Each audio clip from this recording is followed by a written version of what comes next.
Welcome to New York City. How about that view? I think we arranged the weather just for you today. Thank you very much for foregoing that weather to join me here today to talk about our vision for the digital kind of future here in New York City and frankly everywhere in the world.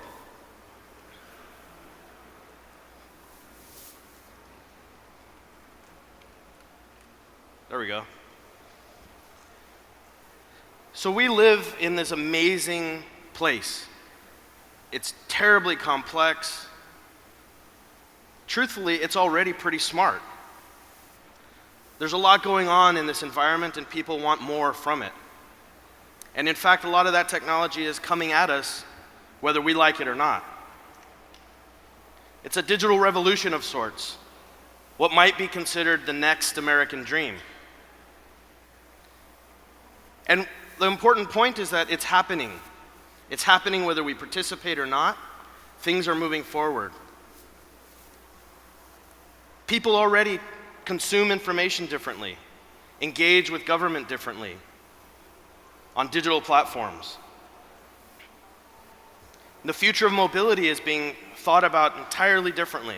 There's a lot of conversations about autonomous vehicles, and Elon has been so bold as to say he's going to send a vehicle our way from LA before the end of the year without a driver in it, or without someone holding onto the wheel, I suppose.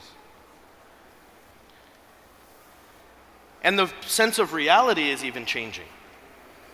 Right? We're thinking differently about how we even engage with each other and with infrastructure and with information in this virtual reality, augmented reality, mixed reality vision of the future. A lot of great technology is being developed, and it's going to change the way we interact with each other, the way we manage our relationships, the way we do our work, the way we live our lives. The idea of drones is transforming the way we think about all kinds of things. It's adding a whole new dimension to our built environment. It's not just about street level anymore. Now we have to think vertically and horizontally differently, and how those things might impact the way we deliver service, the way we consume things. And cities really need to think about this, because this stuff is happening. And we can either participate in that future, or we can let it happen to us.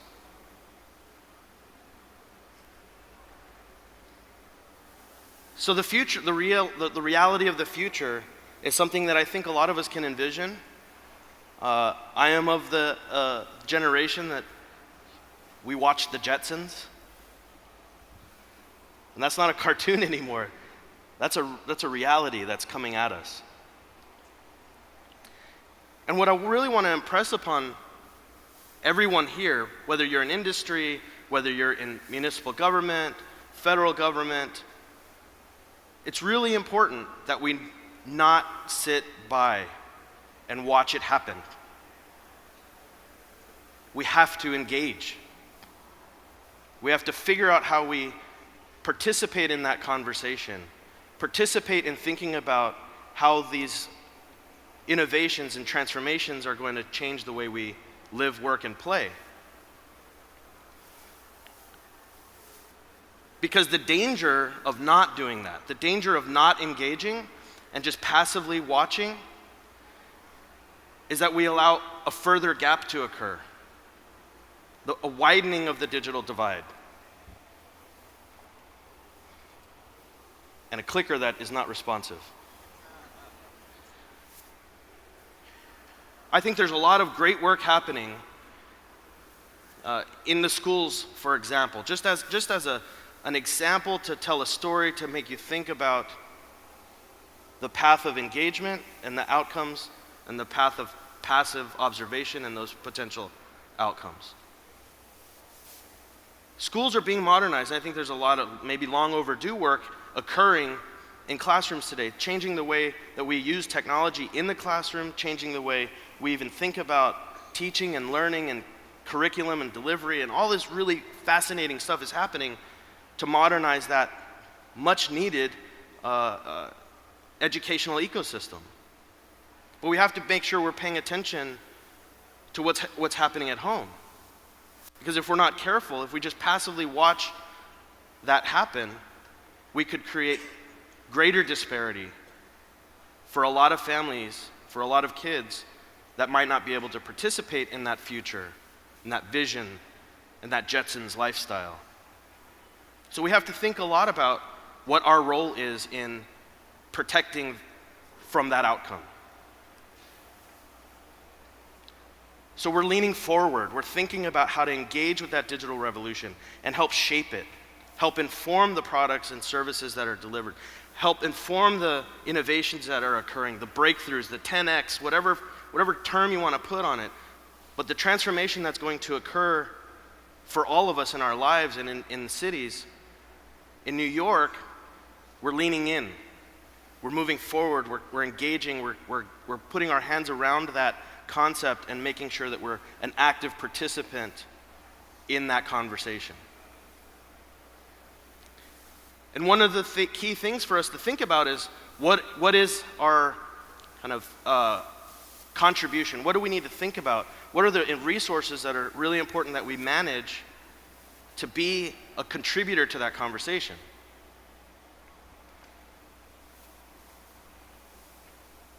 I swear this clicker is going to work.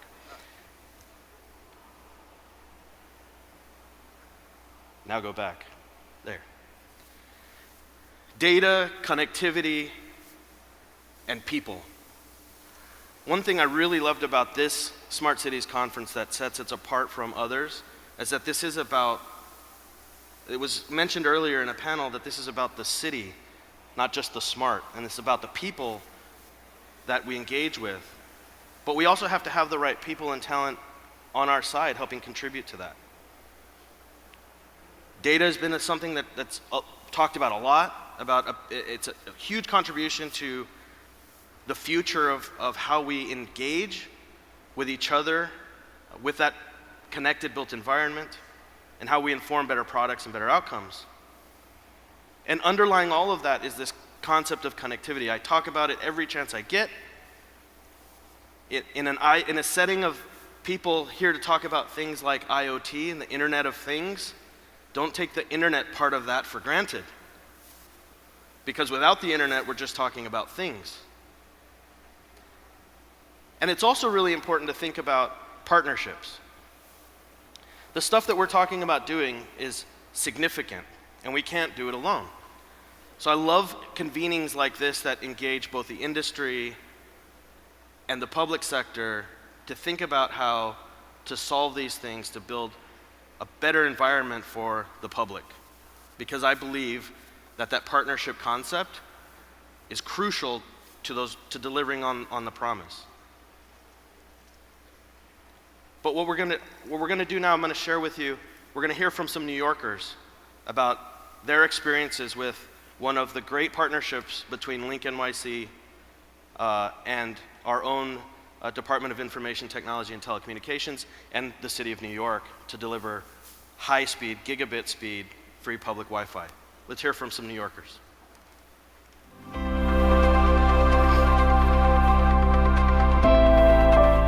Every day. At home, yeah, at work, all the time basically, yeah. Well, it's how people stay in contact now. It's how people share life's moments. It's how news breaks. It's basically the epicenter of the world. I love the internet. The internet's awesome. They got a new kiosk changing all the payphones. Now that kiosk, in my opinion, is beautiful. It's replacing payphones with stations that can charge your phone, have Wi-Fi, and they're free.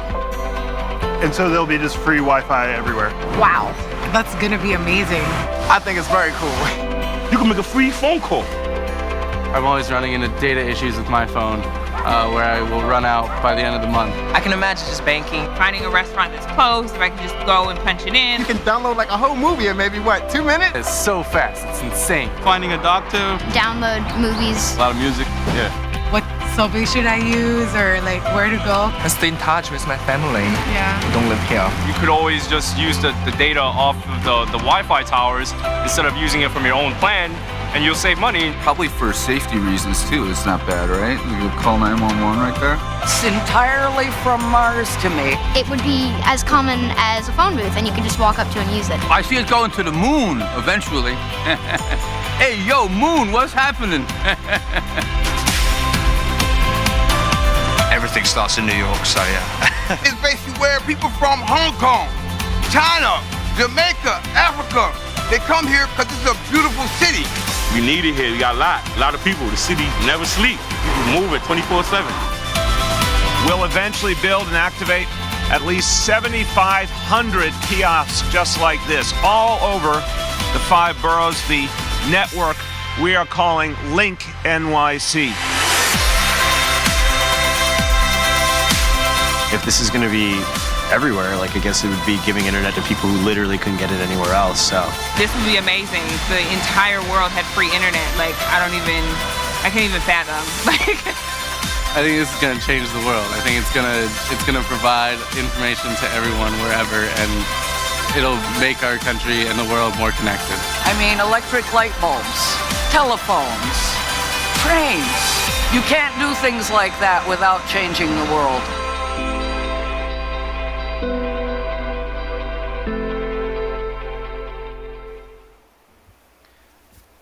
Great stories from real New Yorkers benefiting from the outcome of that public-private partnership.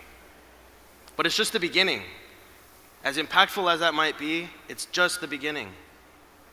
We're working on concepts to connect more and more things with each other, and all of the conversations that are happening here in the space of IoT. We're thinking a lot about the potential that that has. Thinking about how to do that responsibly and do it as a foundation to creating a better outcome in the future, and making sure everybody has the ability to participate. The other thing we're doing is thinking about how we engage with the industry differently. Think about how we, again, participate in those conversations around technologies we're not even sure how they will come to final shape, how they will impact our public domain, our public realm, but we know enough that we need to activate ourselves in the conversation. And so some of those things are artificial intelligence and machine learning and augmented reality, autonomous vehicles and drones, some of the stuff we've already talked about, but we're going to create some space and some concepts around engaging with those technologists and participating in the experiments and participating in bringing that stuff to real New Yorkers in a way that benefits them in their everyday lives. And when we do that, we'll see things go further. And these things that currently might seem intimidating and the realm of the unknown becomes more approachable because we're contributing and participating in that conversation and thinking about how to shape it to our benefit. Embracing those new technologies and those partners along the way. And when we do all of this, and we do it very well, we end up building a smarter city, not just a city with smart projects. We think about how those projects and those smart connected infrastructure plays and use cases and the individual things that are out here in booths and everybody's working really hard on, we think about how those things get woven together to really make a fundamental impact to people's daily lives. And in the process, we modernize ourselves. We can think about urban planning and design differently if we use mixed reality, data visualization, if we're actively experimenting with these technologies and understanding better how they impact our public domain, how they impact our service delivery, how they impact the needs and wants of our constituency, we can engage differently in that conversation. In our own work, the work that we do to deliver better service can be improved. We can think about using mixed reality concepts, for example, to better shape and inform and arm our workforce to deliver better stuff every single day. Because many of the work that we're doing, the work that public servants do, is really, really critical and really crucial. And so it's important that we use every tool at our disposal to make that even better. And if we do that, and we do it really well, then we create this future digital American dream. We don't let it happen to us, we drive it. We think about how to make sure that everybody has access to participate in that. We make sure that people have the connectivity, access to the data, have the skills and the talent to contribute and participate, and they shouldn't have to choose between things like privacy and participating in modern society. We need to play an active role in making sure that not only the technical hardware and the infrastructure is in place, but that all those other things are guarded and protected so that people feel empowered to engage and contribute and participate in modern society. So I firmly believe that if we do this well, we really are on the beginning of that next digital revolution, the next wave of innovation, the next wave of economy and opportunity, the next wave of talent creation, new jobs, whole new ways of thinking about how people run their daily lives. So I want to thank you so much for coming here, for participating in this conversation, for engaging and helping us as cities, not just New York, but cities all over the world, think about these solutions and bring better services to our constituents.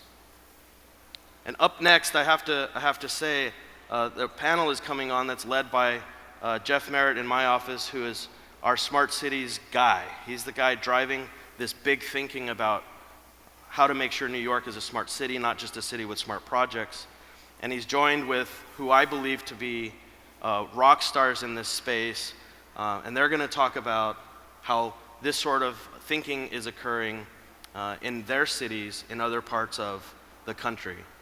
So there's a treat in store for you, and afterwards I hope you will then go out and enjoy our city and enjoy your time here in New York City and the rest of the conference. And thank you very, very much.